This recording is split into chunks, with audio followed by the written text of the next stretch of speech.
All right, thanks for joining. This is part two of our fundraising analytics webinar series. Last week we covered donor segmentation fundamentals, and today we're going to build on that by talking about how to apply different strategies to different donor types. No worries if you missed part one. Joel's going to give a quick review of what was covered, but we would love to have you join us next Tuesday for the final part in the series. After today's session, you will receive a recording of today's webinar, the full slide deck, and a PDF of Chapter 3 from our Fundraising Analytics ebook, which dives deeper into today's topic. Just a few housekeeping things. Your cameras and microphones are turned off, but if you like, you can open the Q&A panel at the top of your screen, and we'll have someone monitoring those. And anything that's not answered in the Q&A will be addressed at the end of the webinar. Today's host is Joel Weinbach, the CEO of Reporting Express. And with that, I will hand it off to him. Thank you. All right, if you're not familiar with Reporting Express, we're an automated reporting and report distribution company that works in the nonprofit space. We've generated over 100 million automated reports since 2018 for nonprofits, and we have a really slick AI powered data analytics tool that we'll look at for about 60 seconds or so during this presentation. This is really focused on theory more than anything, but it is important to understand some of the tools available to help you put that theory into practice. So we will touch it very quickly. All right, today's agenda. We're going to talk about segmentation really quick, or as quickly as I can. It's a big topic. We'll touch a little bit on communication differences between segments. We'll do a deep dive into your most valuable segment, the active top segment, and we'll look at all of the different analytics required to execute on that segment. Those same analytics apply to the other segments.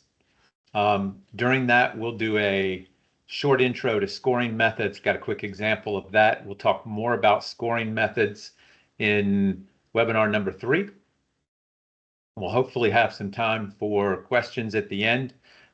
We're really going to do a deep dive into one segment, but the analytics across segments are more or less the same. You're just looking for different thresholds, and the deck that you receive will have all the information you need for the other 6 segments that we're going to talk about, and that make up the 7 segments with donors that are most commonly used in an RFM environment.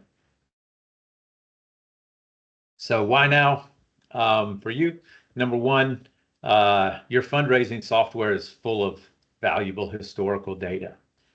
It's always been there, hasn't always been easy to use or to get out or to do analytics on, but the tools are there now to help you bridge the gap between what you would like to do and what you can reasonably do. AI is helping to democratize donor analytics as long as you use it safely. You certainly need to know where your data is going, what AI models are seen. You don't want to expose any donor data to any AI model.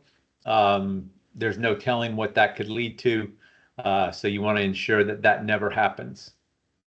That's the number one caveat when you're thinking about AI and your donor analytics. Analytics are really, we're trying to achieve a couple of things. We want to help strengthen relationships with donors. And how do you do that? You connect with them on the cadence that they're most comfortable with and how they're most comfortable. And we can use analytics to help drive that. The other thing that's important to consider is, your fundraising staff are in high demand and short supply right now. As recently as 2023, a quarter of all nonprofits had vacancies. Many of your organizations may have vacancies for fundraisers. We see it all the time. It's really hard for us to keep up with contacts in nonprofits because there's a lot of movement. And so the idea is if you can use analytics to make your fundraising team more efficient, A, you can hopefully achieve better results with fewer people, and B, you can make their job a lot easier and more fulfilling, so they're less likely to leave. So those are two really good goals. All right, we're going to talk through donor segmentation from the first webinar. We'll cover this pretty quickly. The goal is to identify our most valuable donors, spot donors at risk of lapsing,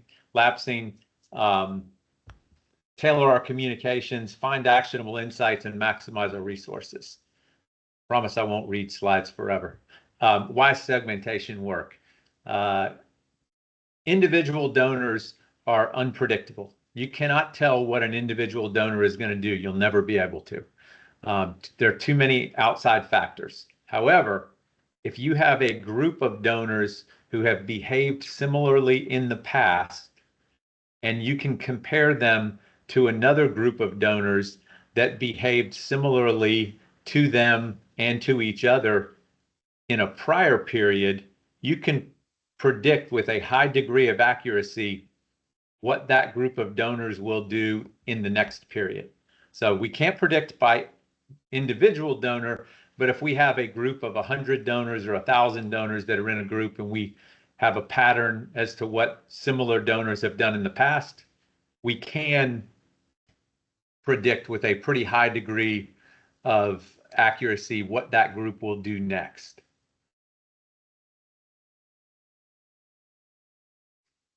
So the core of all of this, the core of segmentation, or the gold standard of donor segmentation, is recency, frequency, and monetary value.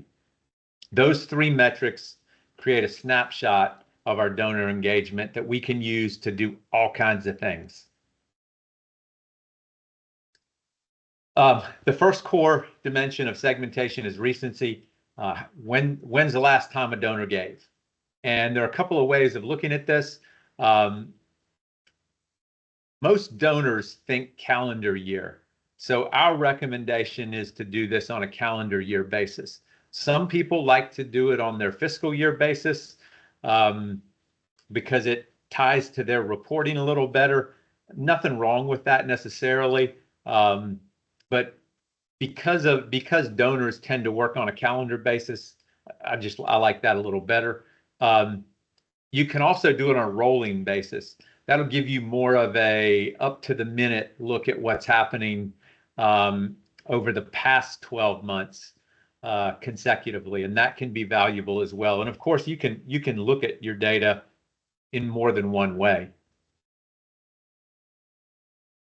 There are some special recency categories that we want to sort of carve out. We'll treat new donors differently, and we'll talk about some statistics around new donors as we go. Lost donors we'll also treat differently. Primarily, we won't treat them much at all. The likelihood of recovering lost donors for many organizations is relatively low. Your definition of lost may vary, though. Certain types of organizations, 3 years is kind of the standard for most, but a lot of organizations may look at that and say that's too short a period for various reasons. The best reason is based on your donor history, what it says, what's the average time for recapture, or what's maybe the outlier time for recapture. But as you get into those lost donors, you're going to require different approaches, and you're going to look at it from a different ROI standpoint. The second core RFM dimension is frequency. We'll use frequency as a qualifier, and a filter, but our core segmentation is going to be based on recency and monetary value, that third one. One decision you got to make. Am I going to look at annual total giving? That's the recommended.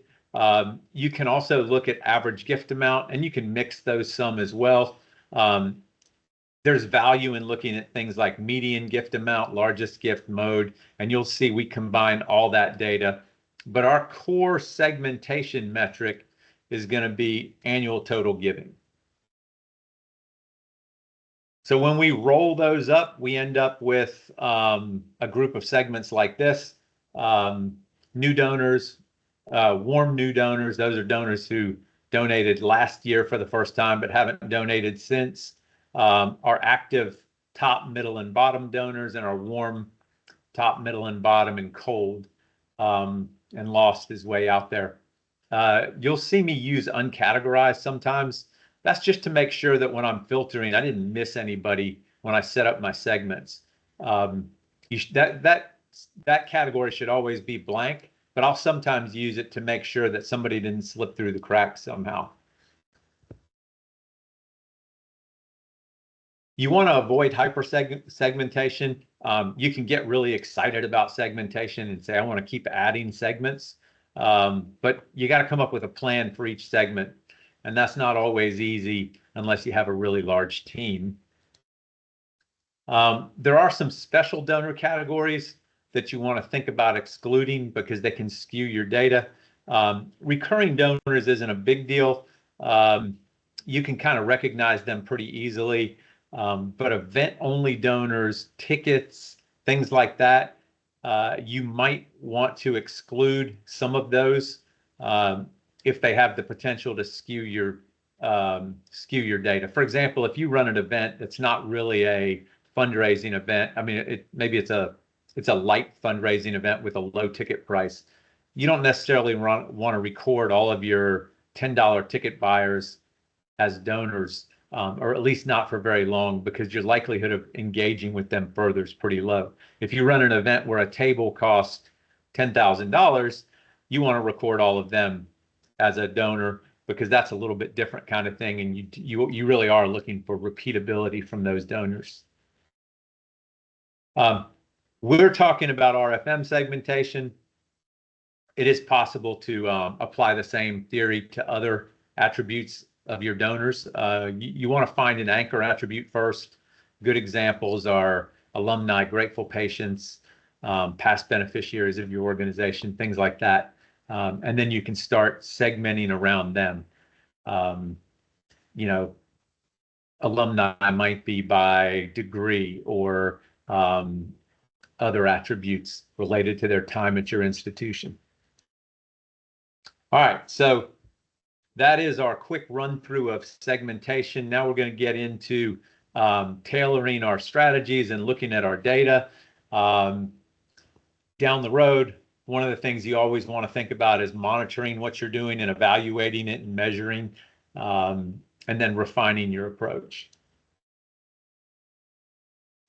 So for the sake of this presentation, and the data set that I'm using for all of the data that we're going to look at, these are our segments. The numbers that matter are the most are the time frames: 12 months for active, 13 to 24 for warm, 25 to 36 for cold, and then the dollar breakdowns for annual total giving. In this case, it's 2,300 plus. For top, active middle are 160 to 22.99, and active bottom are $1 to $159. This data set was analyzed using 7 different methods, and this is statistically the one that seemed to fit the data the best. One of the challenges you run into with fundraising data like this is how to deal with outliers. When you try to break a data set down into 3 segments and the bottom is near zero and the top is potentially millions of dollars, that's an awful wide range. So there's some techniques you can use. You can apply logs to the numbers, or double logs, or you can just exclude your outliers, which is kind of the easiest thing to do. Your highest level donors have a special relationship with your organization and are usually stewarded by somebody senior in the organization. So we can exclude them, and from the analysis, we can still analyze their individual giving and patterns and things like that. But at least from where we break our segments, we can carve them out so they don't skew the numbers too bad. 2 reminders. Successful fundraising is always an ongoing conversation and relationship. Sport, it's that conversation and the relationship that you're building that leads to continued support. And we want to use our data to enhance that. We defined our segments. Now, let's talk a little bit about these and just high level describe our strategies for each one. Our active top donors, which are where we're going to spend the most time today, are the big revenue drivers. Most nonprofits today are Pareto organizations where 80 to 90% of their donations come from 10 to 20% of their supporters. So those active top donors drive the greatest percentage of revenue in most organizations these days. Our warm top donors, these are the ones that, it's an impending crisis. We're losing them. We need to stage an intervention to see how many of those we can save before they go from a year plus not donating to 2+ or 3+, where our odds of recovering them get really low. The active middle donors, these are the growth engine of our organization. That's where we're going to farm a lot of our future active top donors from. So we really want to pour through them and identify our best prospects and be watching them over time to see who kind of bubbles to the top. The warm middle donors, those are prime reactivation opportunities. Both levels of our bottom donors, they're the foundation of the future potentially. One of the things I like to look at is, what's the first gift made by our top donors? And very often you'll see it's a $50 gift or a $100 gift. So those bottom donors, have potential, but you got to weed out and sort through and build a relationship with them before there's any chance of them moving into a middle and top position. And then our cold donors, we don't want to invest much in them.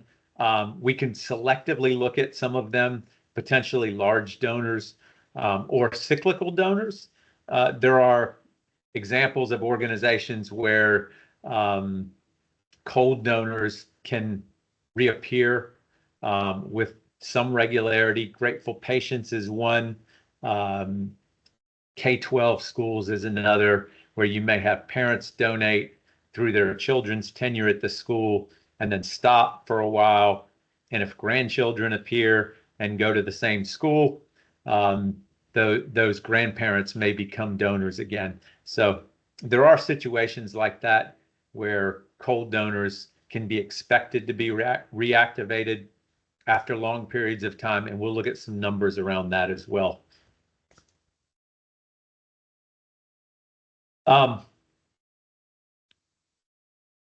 Communication is going to be different between these segments. You can afford to communicate more actively and more personally with your active top donors and your warm top donors than you can with your bottom donors. So you're gonna want to mix your communication types depending on the level of donor, and then you're gonna want to mix your news and impact communication and asks up. You don't necessarily want to combine those all the time. You need to really look at your data and see what's working. But remember, the idea is you're trying to build a conversation with these people. So a conversation in a relationship means you're not asking for money every time you communicate with them. You need to let them feel like they're part of your organization and an important part of it. Along those lines, when we were researching this webinar, I found this. Yale University did a study involving 180,000 donors. And the key findings were that active donors, when they got a thank you that included an initial donation request, reacted negatively. It turned them off to the organization. They actually tested two things. They tested asking for a donation and asking for a social media connection, and both caused a negative reaction in a percentage of donors. So, your active donors, when you're thanking them, they're already giving a lot or giving relatively often. Don't ask them for anything as part of a thank you. Non-loyal donors, your consistently warm and cold donors, the ones that kind of come and go, they actually did increase their giving when an ask was included in a thank you by between 12.8 and 17.5%. So if you hit them with the appropriate ask strategy, those donors were receptive. Asking for money and a social media connection was counterproductive across all segments. So that's just a little tidbit that I thought was interesting and worth pointing out. All right, we're going to take a quick tool look if I can remember how I'm going to do this. All right, let's see here.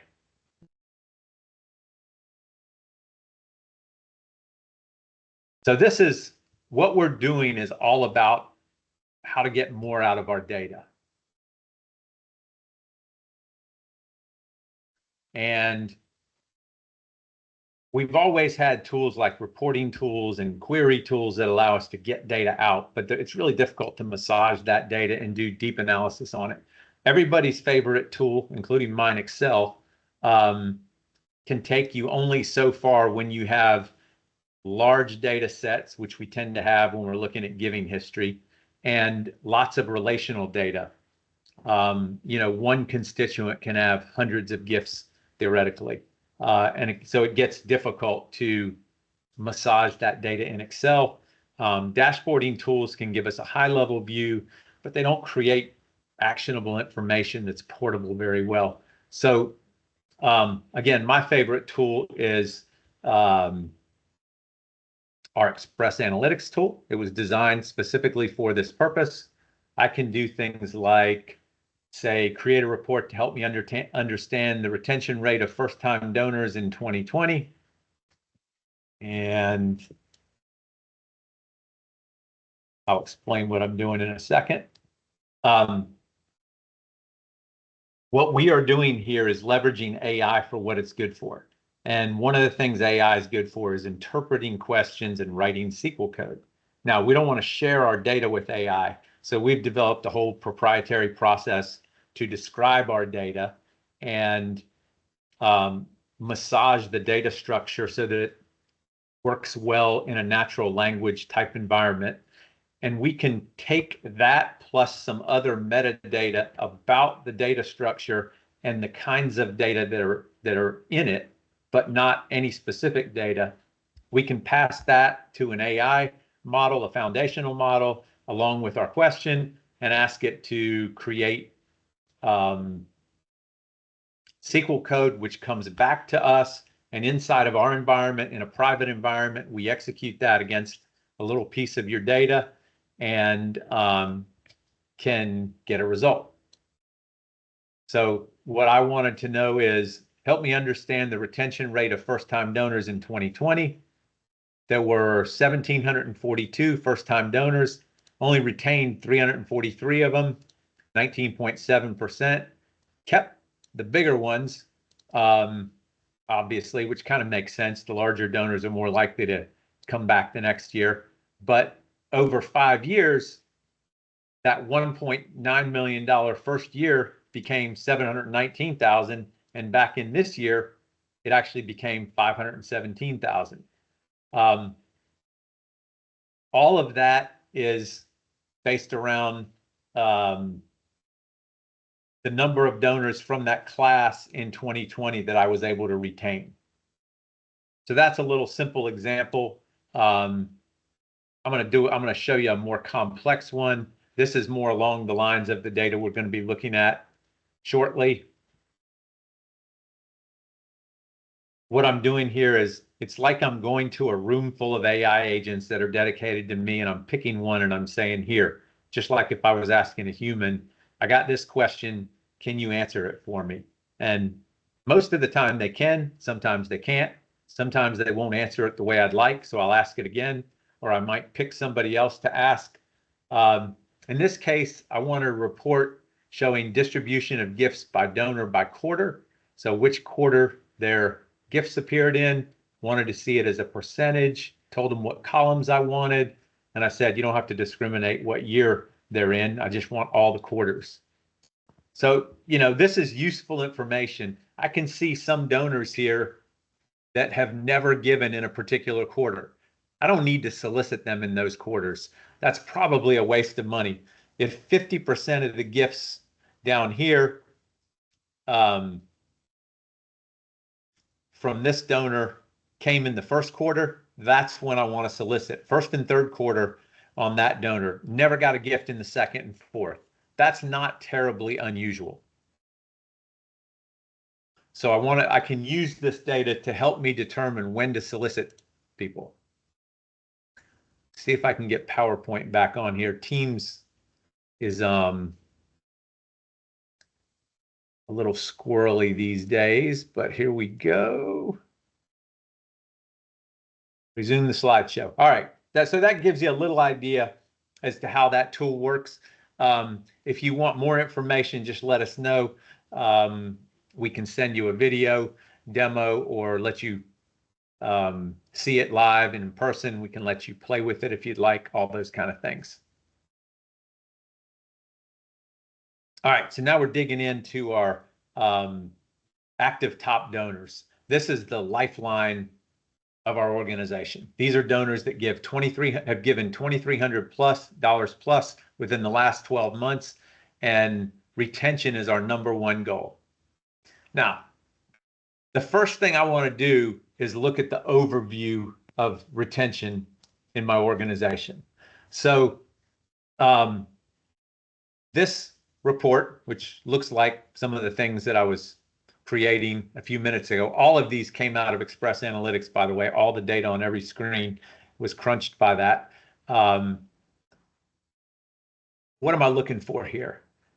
This column, the retention percentage, the first year I lost 30% of my donors. And that's not that unusual, but I always feel like we should be able to do better.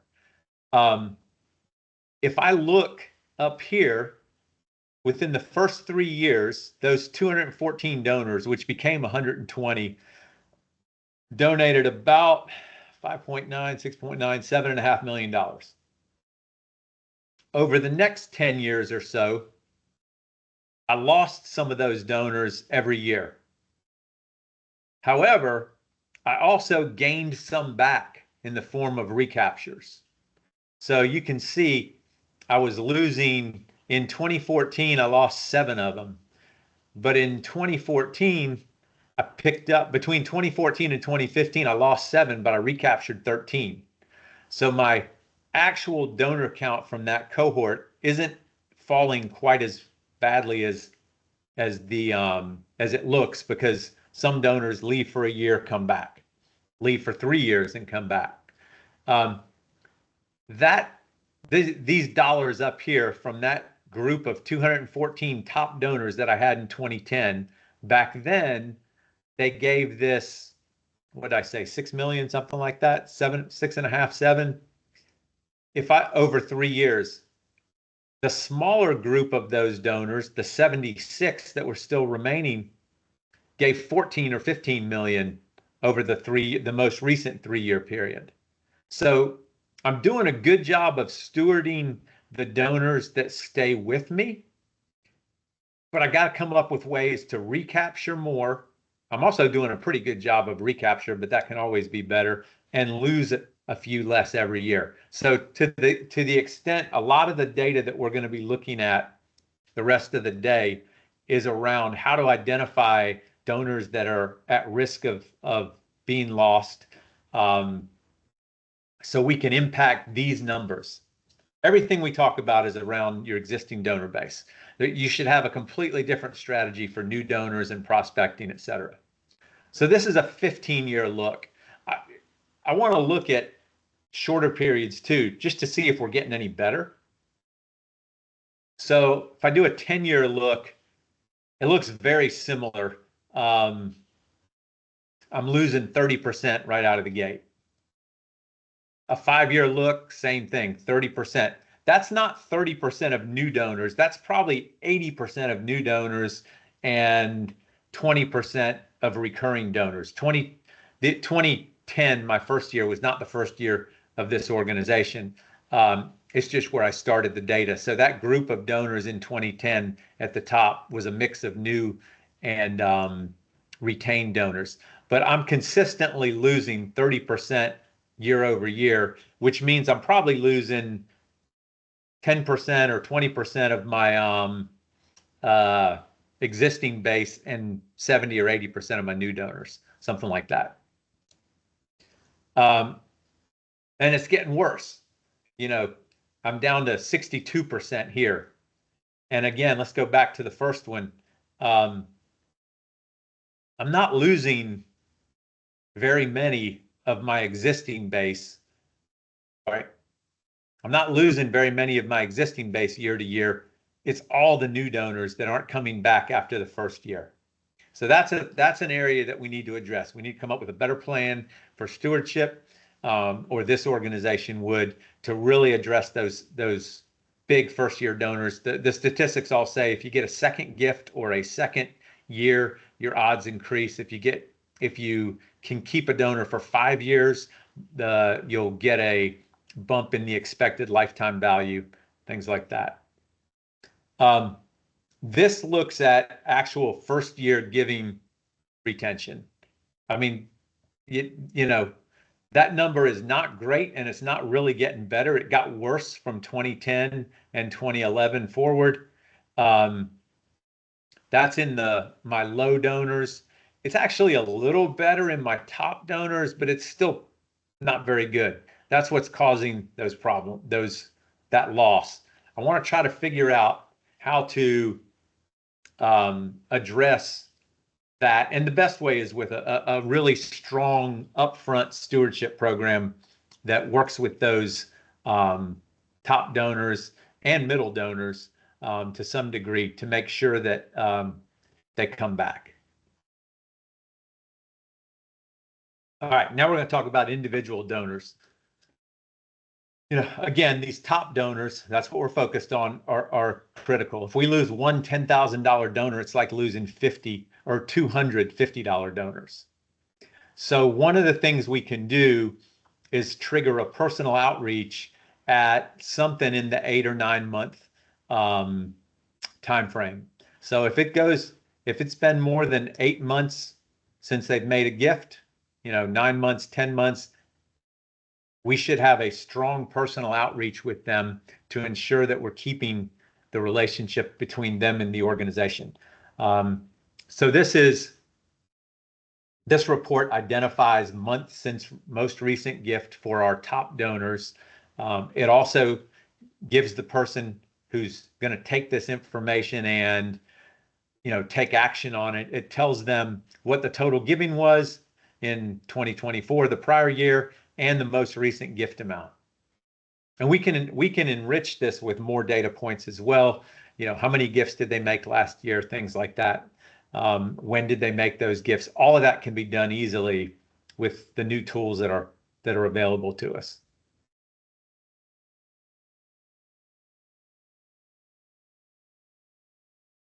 All right, one of the things that's good to know is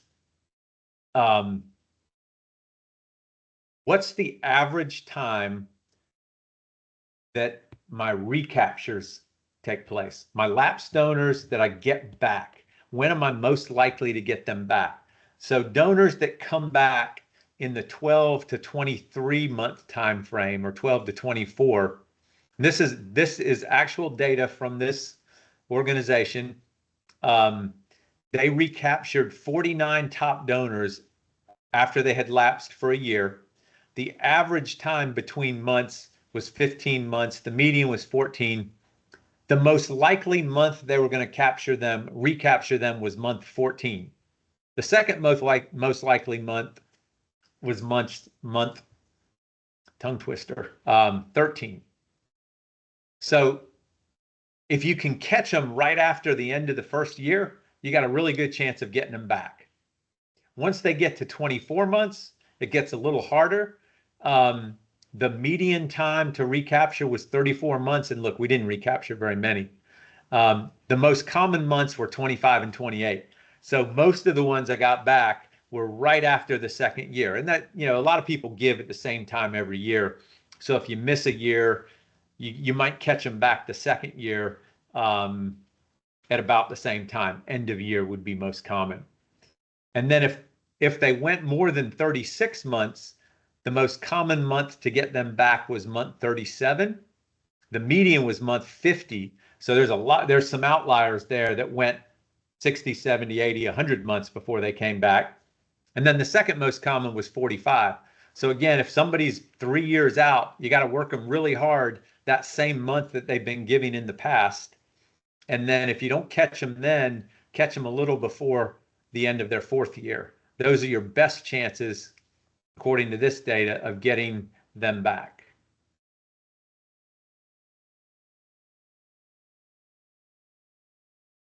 The next thing we'll look at is frequency. And again, we're not segmenting on frequency, but we want to look at frequency as a filter within our segments. What we want to do is look for donors that are giving less frequently now than in the past. So we're going to look at the average frequency between 2021 and 2023. So we'll look at a 3-year window there. How many times a year did they donate? And then we'll look at 2024 and compare that to the average of those three. And we want to flag those that are at or above the average. They might be candidates for to move up to another level, or this is the highest level already. If we were looking at lower levels, these might be candidates to move up. They may be candidates for a major ask. They're certainly strengthening their relationship with the organization by giving more. And then these that are below average, that gave less often in 2024 than their 3-year average, they're at risk of lapsing. So they are donors that we want to focus on, maybe communicate a little extra with, to ensure that they don't go away, because as we can see, it's hard to get them back once they have gone away.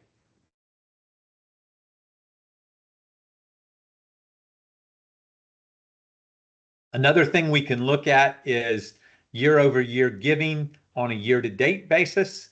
And we want to flag anybody that's more than 25% down on a year-to-year basis. So this view of my data shows me the current giving year-to-date. And the deeper into the year you get, the more valuable this is. This data actually, my sample data is cut off, I think in February or March, maybe. It certainly isn't like within a week or two of now, or even a month, I don't think. So you're looking for donors that are down more than 25%. That decline is a red flag, and we want to make sure that our development officers, who have most of these top donors in their portfolio somewhere probably, we want to make sure they're aware of that trend and they can take action. We want to make their job easier.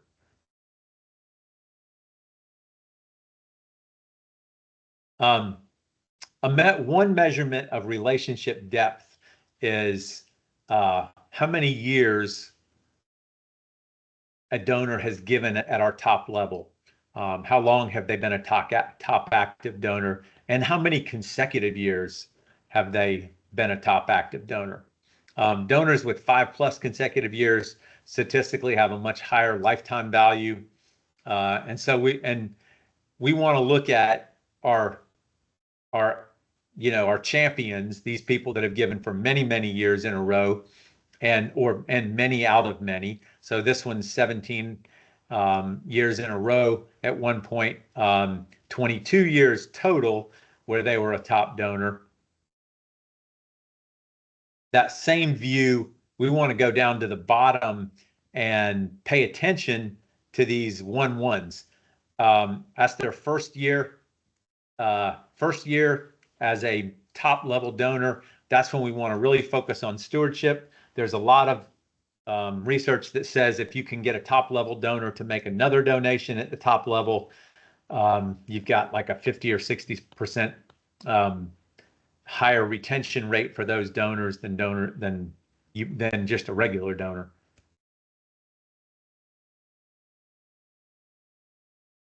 Some other things we can track, it's not really in our RFM data. Well, one of these is you can track response rates. You know, for major donors, you're really looking for a 60% email open rate. If you see a decline in engagement metrics, that's a flag. We should try to do something. We can also look at seasonality patterns. That's really something we're going to cover in our next webinar, timing and seasonality and those kind of things.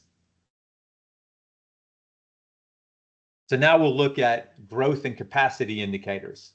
One of the best statistical indicators is highest gift amount ever from a donor. So that kind of shows their capacity ceiling, or it indicates it. It may not show their real ceiling.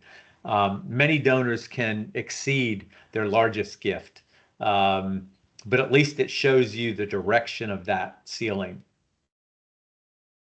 So, you know, the data we'd want to look at, total giving last year, the largest gift amount they've ever made, and their average annual giving. This total for last year is just recency information that's helpful to have when you're looking at the rest of this.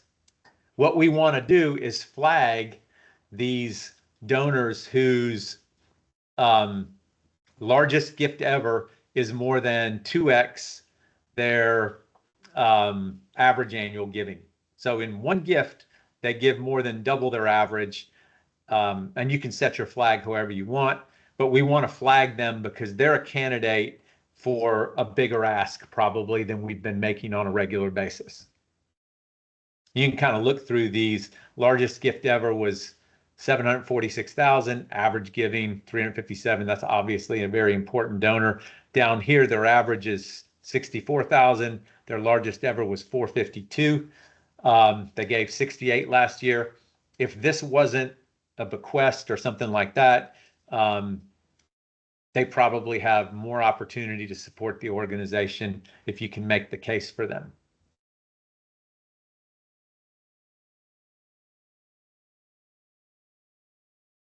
Another thing we can look at is the average gift size trend. We're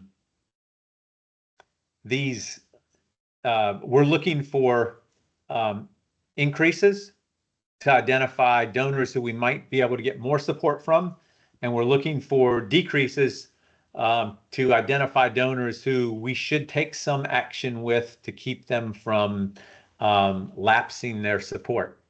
And it's one thing to look at the numbers, and you can use these numbers pretty well, but it's nice to have a easier at a glance view that we can use to help us. And in this case, we're using a score. It's a very simple two-place trend score. The I indicates that their donation in 2023 was greater than their donation in 2022. The second I indicates that their 2024 donation was greater than their 2023 donation. So an II means they've increased it the last 2 years. A DD means they've been decreasing their donation, their total annual giving over the last 2 years. An ID, they went they went down and then they went back up. You can kind of see the patterns here. This is a really simple trend score. We're going to get into scoring in our next session in a little more detail. You can do a lot more with these. You can create more nuanced scores over longer periods of time. We can, you know, take that increase and turn it from a single I to maybe 3 levels. An I plus might be an increase of 0 to 25%. An I plus might be a 25 to 50%. An I plus plus might be 50% or more increase. And that gives us even more visibility so that when we create this list of donors, you know, we might sort them and say all the IIs are going to this development officer. These are all people we should be looking at maybe to ask for a bigger ask this year. They're going to know what they're looking at without having to pour through every number. Other data points to consider. Again, you know, AI makes crunching data really easy, but you still have to add intuition and your knowledge of your organization's giving history and appeal history. Special appeals can skew things a little bit, but special appeals can be helpful to you as well. Donors who respond to emergency or special campaigns very often are indicating that they have more giving capacity. So you can use that information in the future to help strengthen your organization with them. And again, you're looking for donors like that you can build a conversation with, strengthen your relationship with, so that the ask is just a normal element of the relationship. It's not something painful. Other risk assessment factors that you should keep an eye on, age and life stage indicators, geographic stability, have they moved away, things like that. Giving diversification, have you seen announcements that they've made a major donation somewhere else? We may look in the next session at generational numbers. We'll think about that. We may be able to include that, and that's pretty interesting as well. So I've gotten through my active top. You know, what I want to do with that, among other things, is be able to run a health check on those active top donors. And I'm going to look at things like, when was their last gift? What's their year-over-year, year-to-date giving change? How many gifts have they made this year? What risk score am I assigning to them? And you can see the criteria up here. And then, is there an action needed? And again, this is all about creating actionable information that somebody in your organization can take and run with. It's much easier to give them a list of actionable things to do than to hand them a portfolio and say, go do something with it. I'm going to talk about the takeaways, and then I'll flip through a couple slides for you so you can see what's on the back of the deck. You want to focus most on the highest value segments. You want to create actionable information for your people, put in systems to measure the important metrics and spot trends, and have fun with this. It is really interesting to be able to dig into your data and find markers that will impact the success of your fundraising organization. RFM is pretty straightforward, based on a couple key things, but when you start adding other attributes in that your organization may have collected over years, you can also find some other really interesting correlations. And remember that effective utilization of your data, anything that drives fundraising outcomes, is probably helping donor satisfaction as well.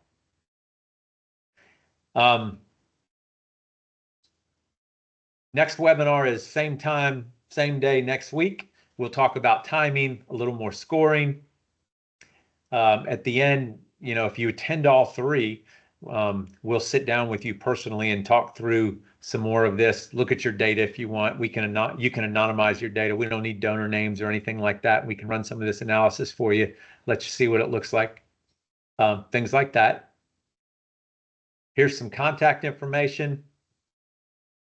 We're at reportingexpress.com. Express Analytics is specifically at reportingexpress.com/express insights. There's my email. Now, I'm not going to talk about any of these slides really. This is what the rest of the deck looks like. You'll get this in your email box shortly. We talk about how to deal with active middle donors, the types of things you'll measure. All the reportings basically, or all the data analytics that we look at, is the same. It's just different filtering criteria, different dollar amounts. But these are the factors for middle donors. We got our warm middle donors. What are we worried about on warm? We want to get them back. We don't want them to go cold. A little different retention metric there. Warm top, etc. So, do we have any questions? The rest of the deck is same kind of slides for the rest of the segments.